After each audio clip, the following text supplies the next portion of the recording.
Greetings, gamers. I have found a game most interesting in my basement, known as Siege.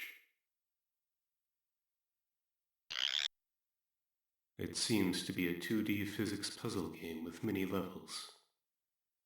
What do you say we talk about it? It looks quite interesting.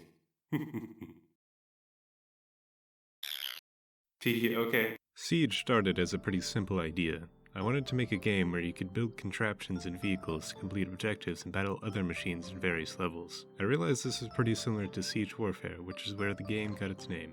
Originally, every level would have a different type of gameplay. In some levels, you would have to make a contraption that could reach the goal at the end of the level, or make a shelter for a payload being attacked by enemy machines, or make a vehicle fast enough to reach the goal in under a set time. I ended up combining these different types of gameplay by making the objective of every level to transport a fragile payload to the end without it breaking. The ideas that I had grew and grew, until I decided that this could be my first full game.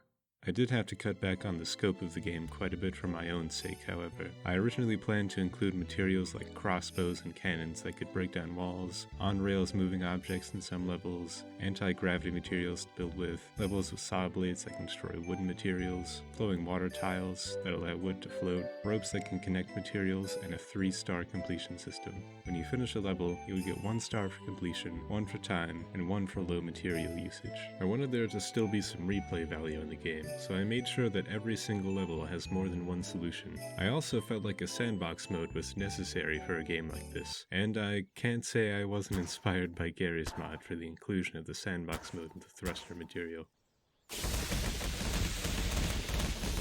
I had a pretty relaxed workflow for creating levels due to how I created my own development tools. Every level is stored in a Unity scriptable object called the level profile. It holds all of the unique parameters for setting up the level, including the actual level object. This meant that creating a new level was as easy as creating the profile and grid, and then putting it in the game manager's level list.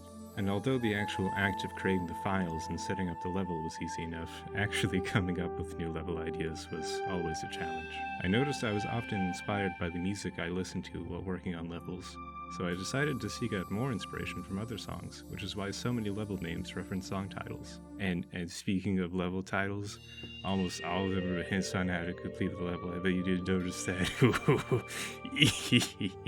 I'm personally a big fan of challenging games with a lot of depth, and I tried my best to make Siege just that. However, from watching people play the original Timo, I know a lot of people just don't enjoy those really hard levels. So that's why I decided to include a visual walkthrough in the release of the game. This way, any players that simply want to continue the game past a hard level can do so. By the way, there's a reward waiting for you at the end of the game that I sincerely hope you enjoy. Also, there are definitely no secrets in this game. Wink wink. The game is out now on loosejuice/itch.io for free, so please check it out if you're interested. Also, please consider leaving me some feedback, and donations on my itch.io page aren't necessary, but of course, still very much appreciated. I hope you all have a wonderful day, and that you enjoy the game if you decide to check it out. Teehee.